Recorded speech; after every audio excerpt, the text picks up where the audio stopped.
It's the Gaily Show, but not with John Parker. You're listening to me, Ellie Krug, who's usually the host of The Illegal Trans Woman here on lovely AM 950. But John Parker, I call him JP, is away. He's on vacation, and I'm thrilled for him. He asked me to sit in, and that's why you're hearing my voice and not his. So welcome to the Gaily Show on this Monday, the 14th of April.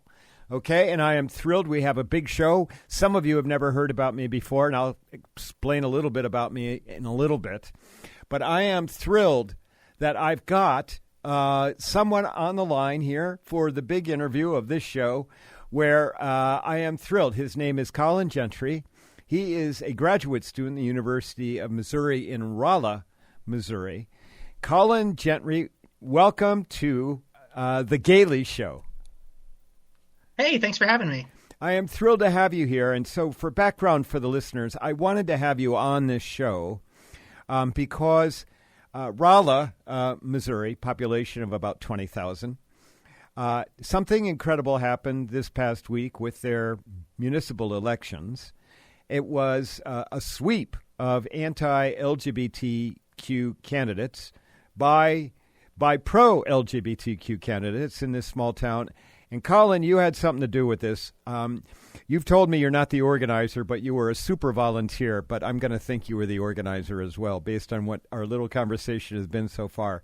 So, Colin, let's begin with this incredible achievement. But tell us about Rolla, please.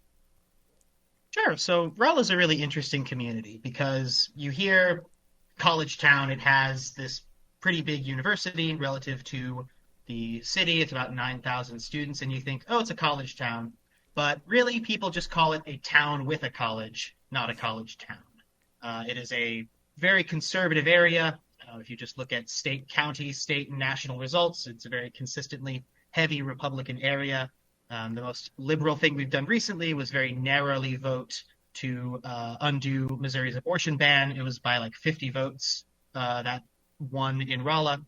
So it's a conservative area, and the student body doesn't have as much of an impact on the local politics as you'd expect.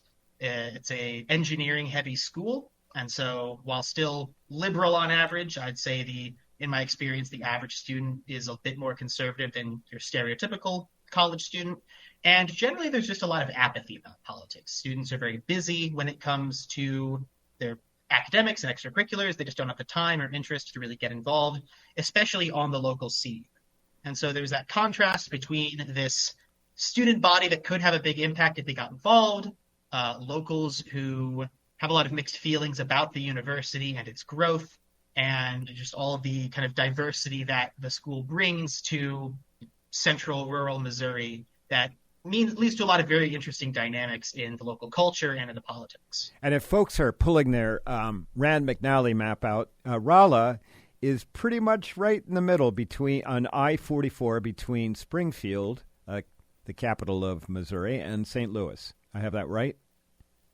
Jefferson City is the capital. But well, okay. Throw a dart in the middle of Missouri and you'll hit it.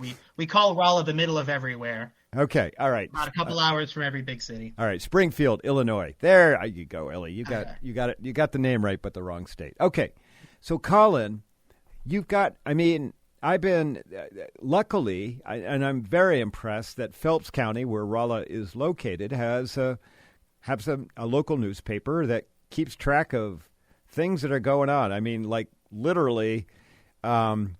Verbatim type putting into the paper what people are saying at the city council.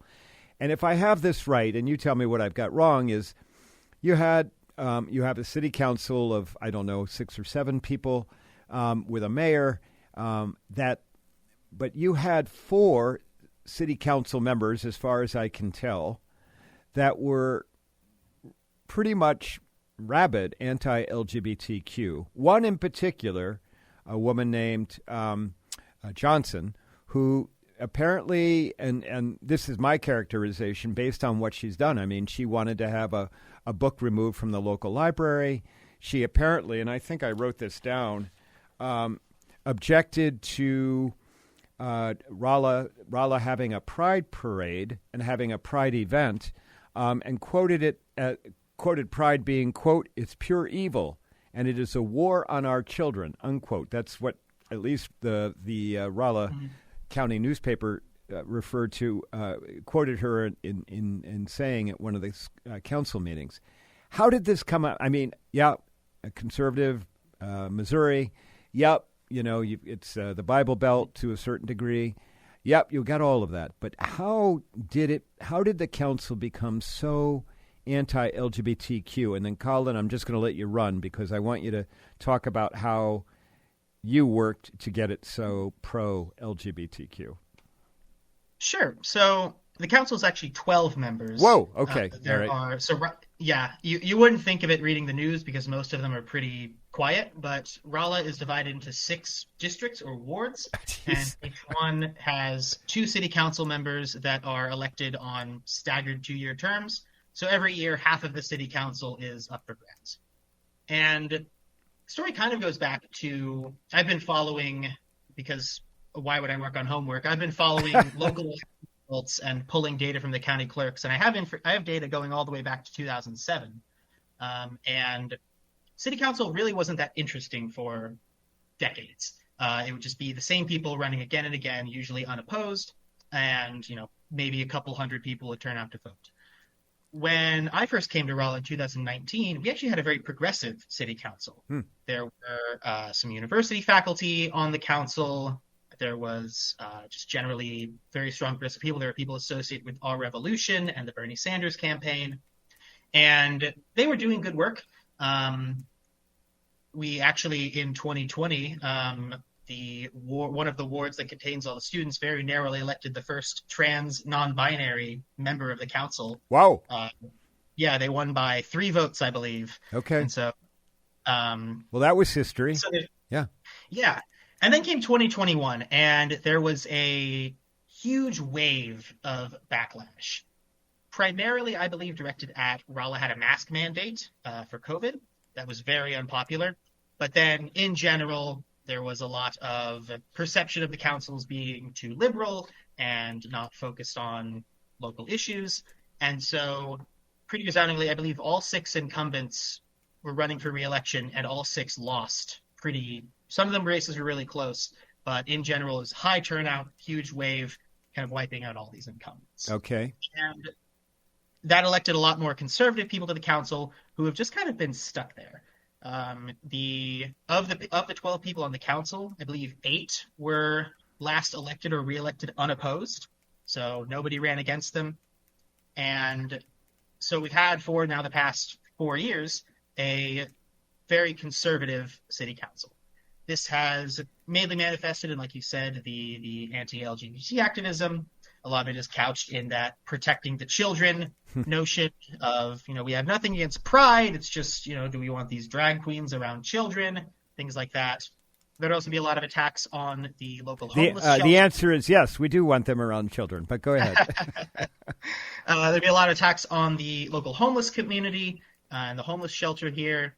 And even recently, the council narrowly voted to start the process of removing fluoride from the water based on conspiracy theories and shaky evidence.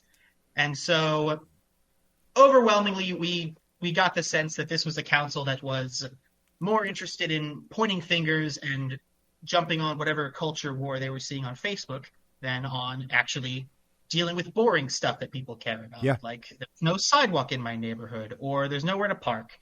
And so it was a lot of people stepping up to the plate. There was a political action committee called Future for Phelps that was supporting these candidates and seeking out people who wanted to run. But it had people who stepped up and chose to run in all 6 elections. And of them, we won 4 of them, 3 by huge landslides. And then the other 2 races came really, really close. We had in one ward, we were only running a write-in candidate, and she came within 11 votes. And I'm sure if she was on the ballot, she would have won handily. And so it was a very successful election. I don't believe that it was necessarily a referendum on the LGBT community. That was not the central issue of the campaign. It was sort of a death by 1,000 cuts that these incumbents suffered, where the the LGBT community, which Rolla has a very thriving community, was angry at their remarks in that regard. People who were frustrated about the fluoride vote or about the attacks on the homeless shelter, or generally just people who thought that this council was wasting time dealing with unimportant things, and wanted council members who would listen to them and who would get focused back on what matters for Rolla. Okay. And you were able to do that. I mean, you've got, as you said, you got 4 candidates in, and they're all pro-LGBTQ plus, if I understand correctly. That's right. Yes. Do any of them identify as LGBTQ plus? Not to my knowledge. Okay.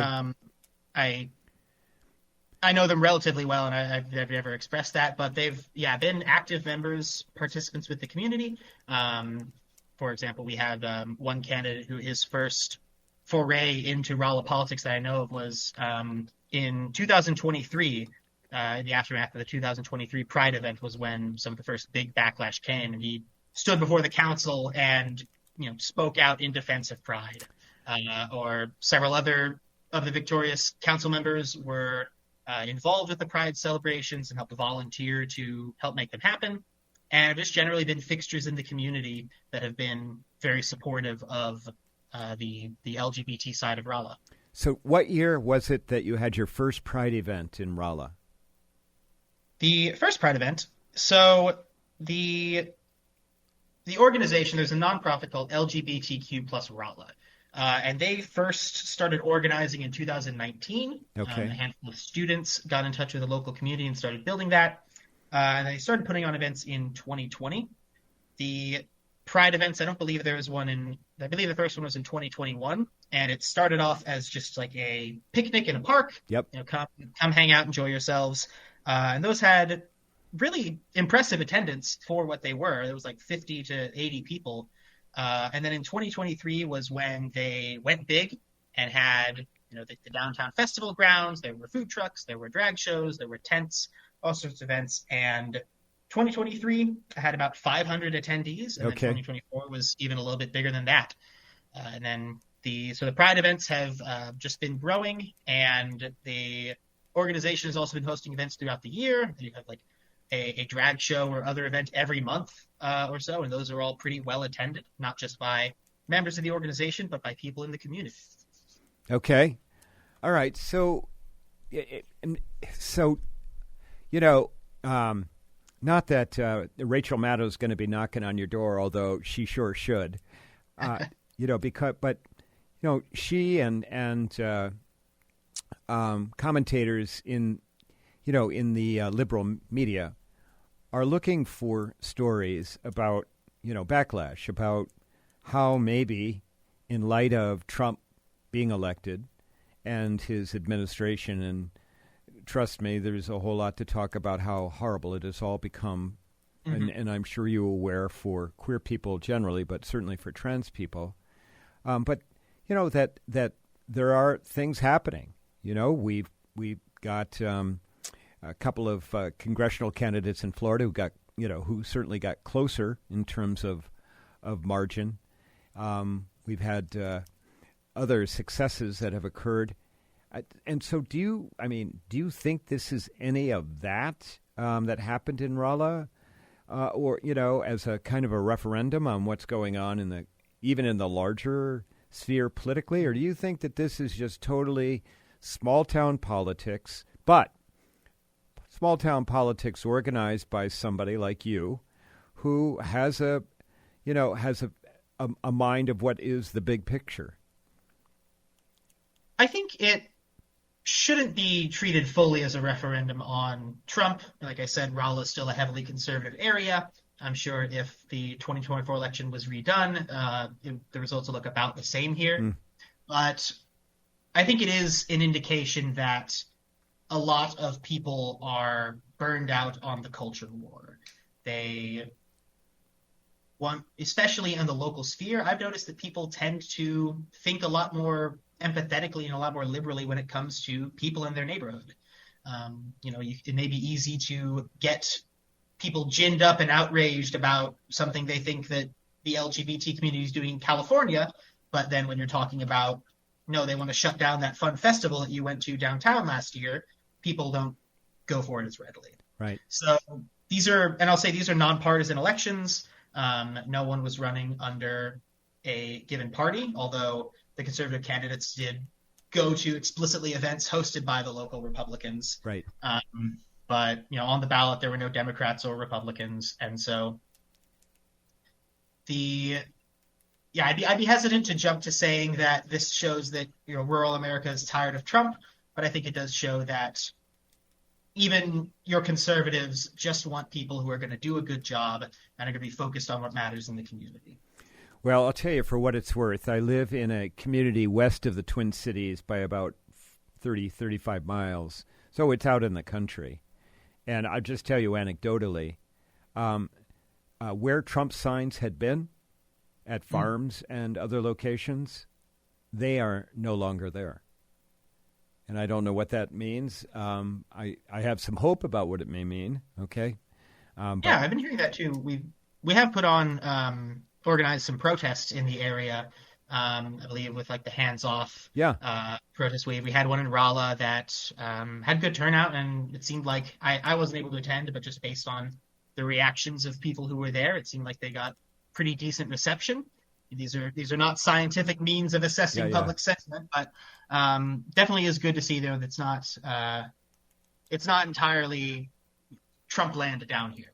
Okay, well, obviously, I mean, I just want to tell you, and I want to compliment you on your ability to do this grassroots organizing. I mean, we're not talking about a massive amount of votes. I mean, I went through and looked at the percentage of vote or the number of votes for some of the precincts.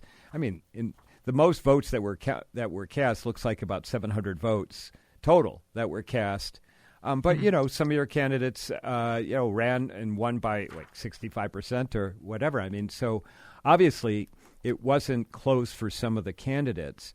And so I think that really speaks greatly about your organizing. I saw something you put on Facebook where, I mean, you were pretty analytical about the different positions people have taken, and you were urging voters to go out and vote for different candidates. But it wasn't...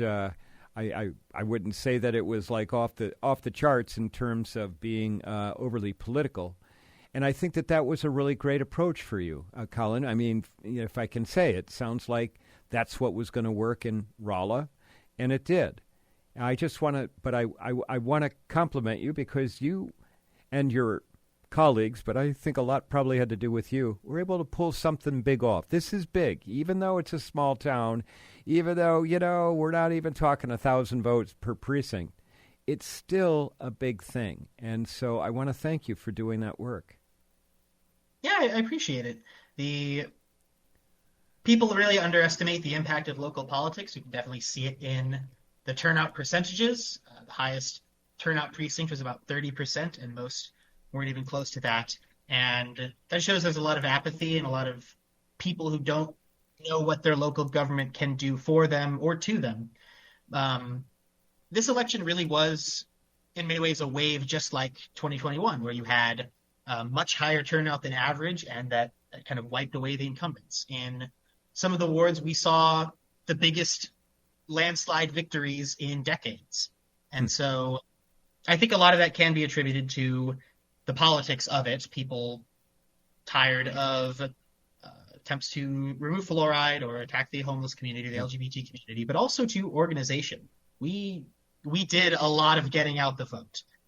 There were, in some of these, and I believe most of these wards, we knocked every single door, or just about as many as we could. We had signs all over. We had a lot of activity on social media. We had people standing outside of polling places on election day in some precincts. And so, and our opponents, in contrast, barely got out there. You could tell they started getting scared because they started putting out yard signs and going door to door, but it was clear that they didn't have the volunteer base that we had, or the level of kind of polish in their messaging. And I think that showed just as much as people's frustration with their current council. Is a lot of the time, local elections, it's not up to your platform or your policies. It is, do people know you? Do people recognize your name? Do they see you as someone who is present in the community and someone who'd be good for it? Well, Colin, just thank you for that. And thanks for that, just that great grassroots effort and for reminding us really what it takes to get the vote out. All right. Well, listen, I've got to go, but I really appreciate you being on the show and keep up the good work. And I hope that you consider getting further into the political sphere. All right. Because I can tell that you've got a great skill set. All right. All right. Thanks so much. And to the folks out there, I'll say that it's really easy to get involved in local stuff. Just start going to city council meetings, start looking at election results. Do you have people who've been running unopposed for years? Are there groups in your community trying to recruit people to run? And consider running. It's a lot easier than you may think. And you'd be surprised the impact you can have by pushing for forward-thinking, common-sense policies, or even just taking space and keeping people who are regressive and focused on attacking people out of office. Yeah. And so if you haven't thought about running for local office, I would absolutely encourage you to do it, or to find someone who is and help them out. Okay. Thank you for that, Colin. I really, really appreciate it. All right, listeners, we've been speaking to Colin Gentry. He's from Rolla, Missouri, and helped orchestrate this sweep of the Rolla City Council voting out anti-LGBTQ candidates and getting those who are more favorable to my community in. All right, we're going to take a break, and when we come back, you're going to get more about me on The Gaily Show. You're listening to me, Ellie Krug, sitting in for John Parker. We'll be back in a second.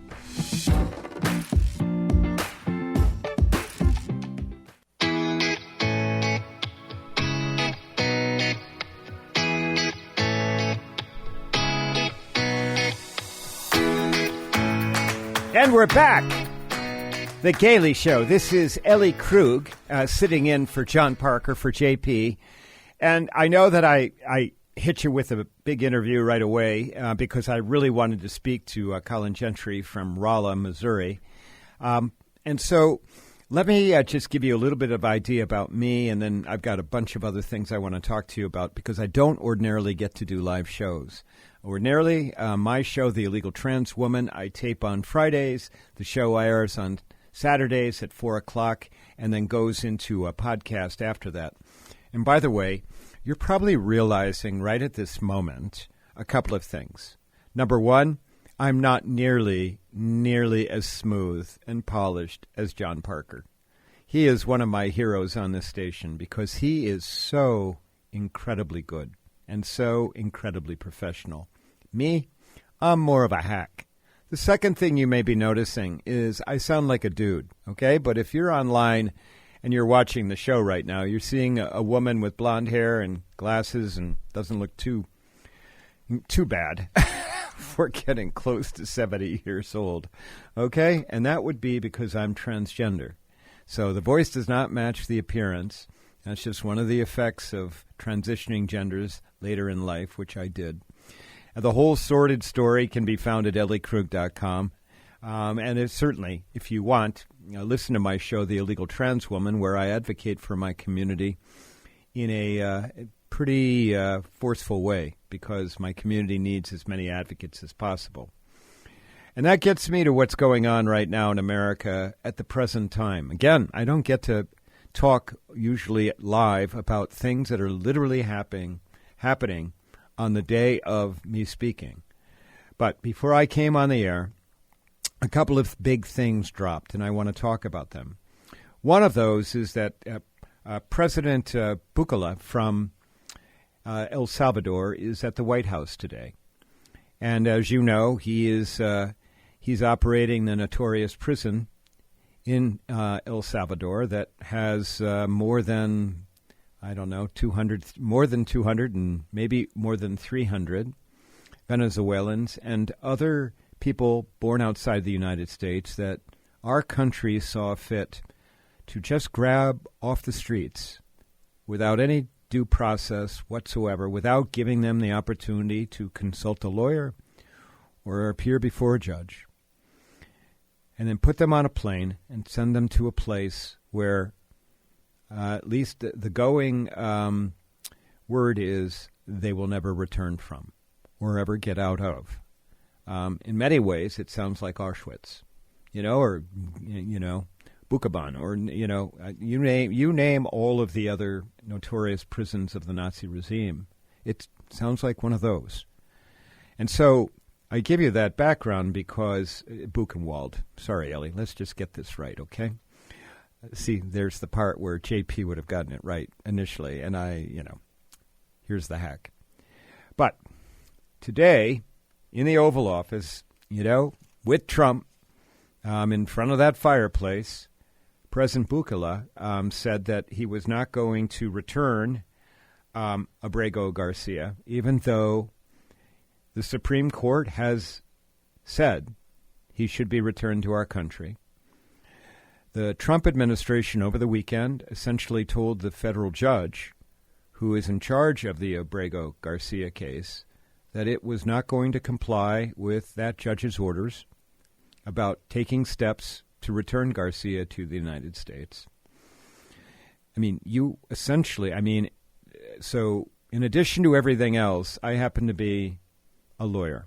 I graduated from law school in 1982. I'm a trial lawyer, more than 100 trials to my credit before I stopped doing that in 2012.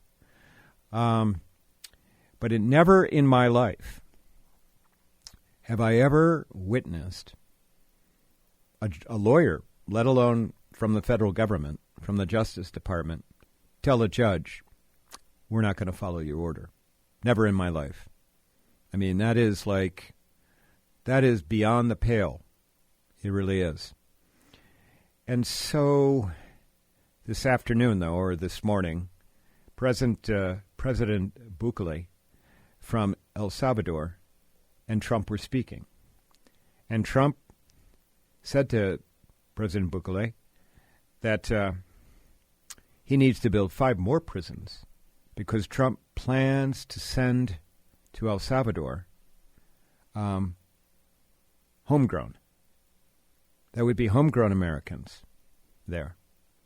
And trending right now on Blue Sky is a piece about Joe Kent, who I have no idea about, and I didn't get a chance to check out his name, but go Google Joe Kent. He's Trump's pick as the counterterrorism specialist, okay? And he has said, Joe Kent, America's counterterrorism czar, has said that he wants to treat Antifa and BLM as terrorists. Now, Antifa is, according to Donald Trump, anybody with long hair who decides to stand up and protest. And BLM happens to be just any black person who decides to protest. Okay? And so we're now signaling this government, the President of the United States, who has been empowered by our Supreme Court, the corrupt Supreme Court, in many ways corrupt. This president has now said, we're going to start sending U.S. citizens, people born in the United States, to El Salvador to never return. I don't know about you, but if that does not scare the hell out of you, I don't know what's going to scare you about our government, because we're done. Oh, we're past. And by the way, I believe they are still sending flights to El Salvador. They're taking for people born outside the United States, immigrants. They're taking them to El Salvador still. I believe that that's even happening now, even despite the Supreme Court saying that people were supposed to go in front of a judge before any of that happening, and I don't believe they're doing that. So we are in a full-blown dictatorship at this point, where the courts, they don't matter to Donald Trump. He's not going to listen to them. And as I've said, if that doesn't scare the hell out of you, I don't know what's going to scare you relative to our government, because we have lost the rule of law. It sure as heck looks like it. And mainstream media is going to kind of trip, they're going to step around it, and because they're scared to death. I don't know if you saw Trump's tweet about 60 Minutes. I watched the 60 Minutes pieces last night. One was on Greenland, and the other was on El Salvador. And, Trump saying that 60 Minutes disrespected him and has become too political, and that 60 Minutes should be shut down. CBS should be shut down. The FCC should revoke their license. And in Brendan Carr, the FCC chairman, he's more than happy to go and do that. We are, in the span of less than 90 days, we're in crazy land. We're in crazy town. Never in my life would I have ever expected this. All right, we're going to take a break. When we come back, I got some other stuff to talk about that because I can talk to you live. Okay, you're listening to me, Ellie Krug, sitting in for John Parker on The Gaily Show. And if you like what you hear, go visit my website at elliekrug.com. And if you really like what you hear, go start listening to my show, The Illegal Trans Woman, that airs at 4 o'clock on Fridays. We'll be back in a sec. Thanks.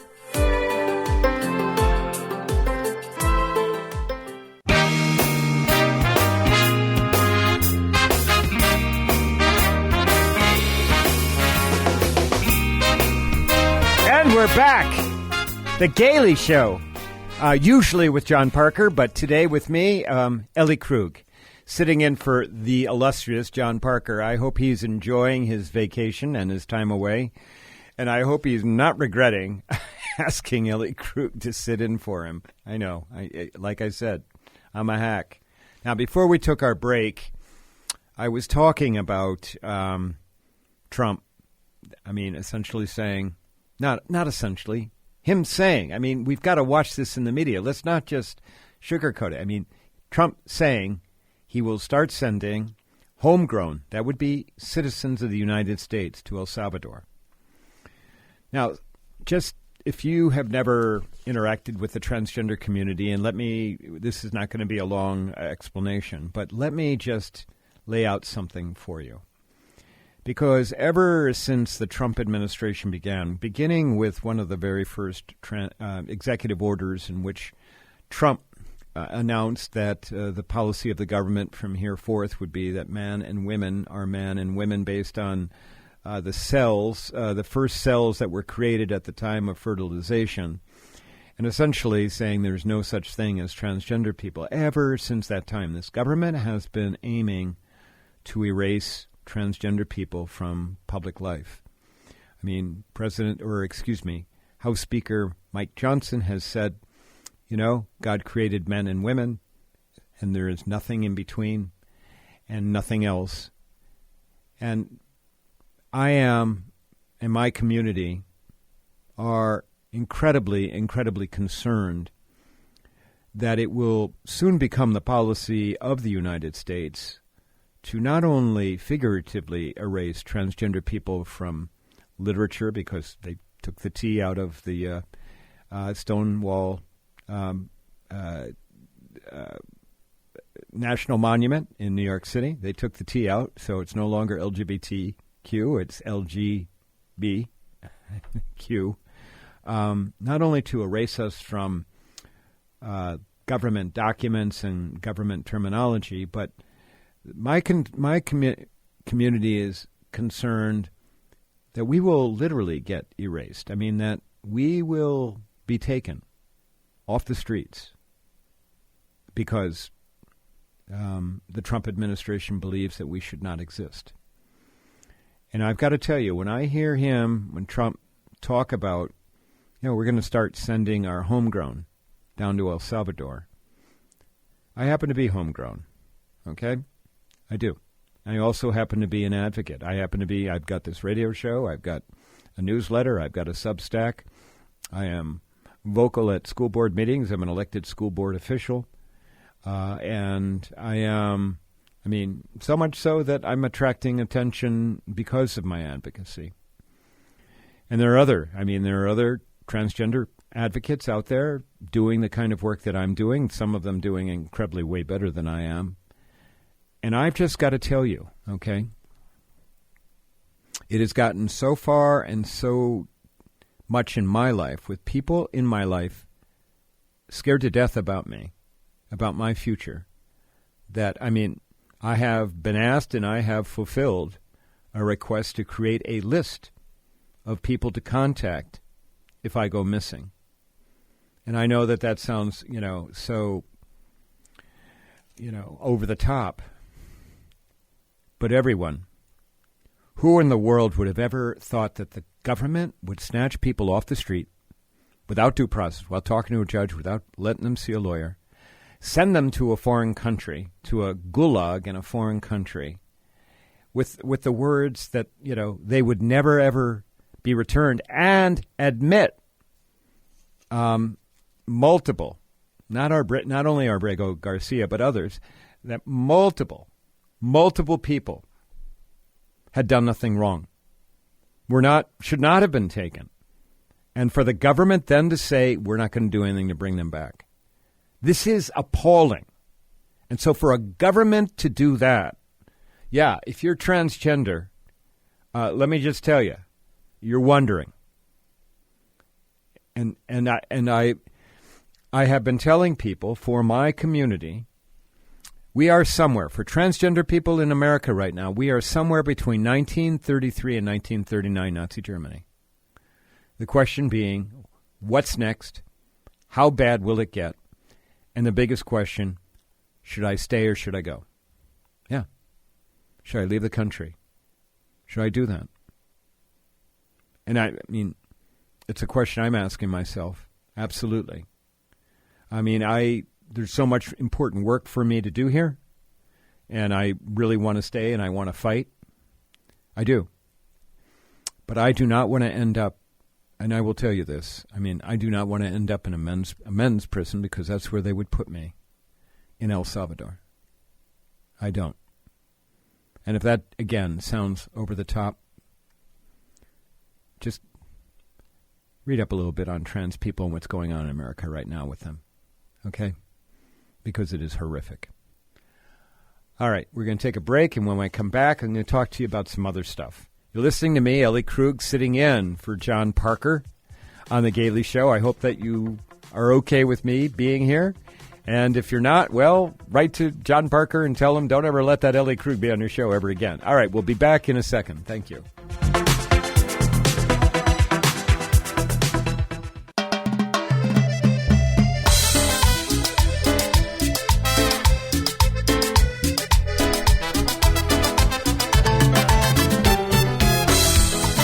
All right, we're back.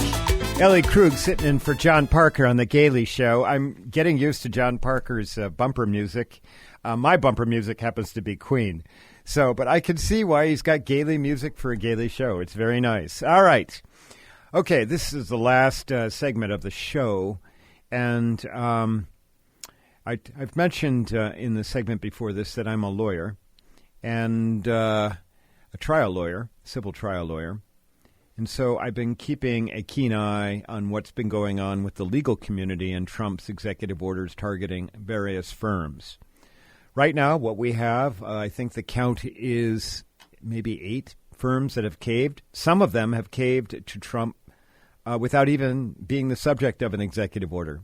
Just on the idea that they had engaged in diversity, equity, and inclusion programs, which, by the way, are incredibly important things because the legal profession historically has been dominated by white Christian men. It wasn't until the 50s that you started to have Jewish lawyers be able to join larger firms, and certainly up into the 70s and 80s, you had lawyers of color being excluded because they weren't white. And certainly LGBTQ lawyers excluded even to today. So the diversity, equity, inclusion efforts at law firms were very important to help try and make the law firms more representative of the communities and the clients they represented. All right? That's what DEI is all about. But now we've got a number of law firms, I think it's 8, that have caved to Trump.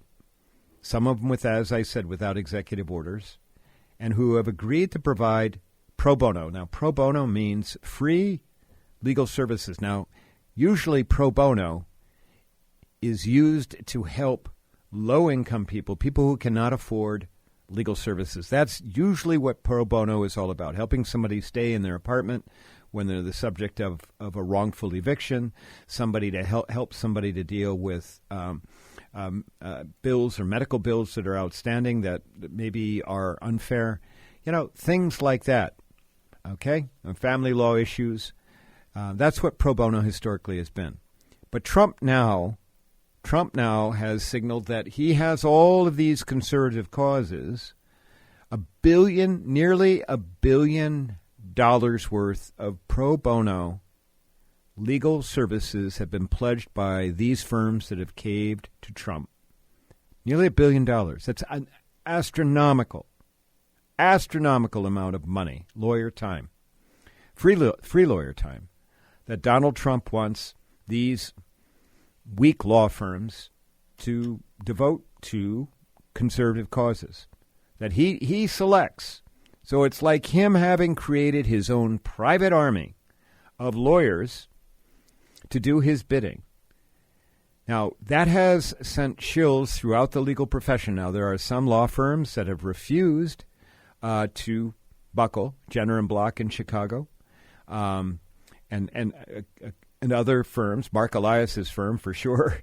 They're all refusing to buck, and some of them have gone to court and gotten injunctions against Trump's executive orders, which, by the way, don't have the force of law of anything, but that's beside the point. And so they've gone to do that.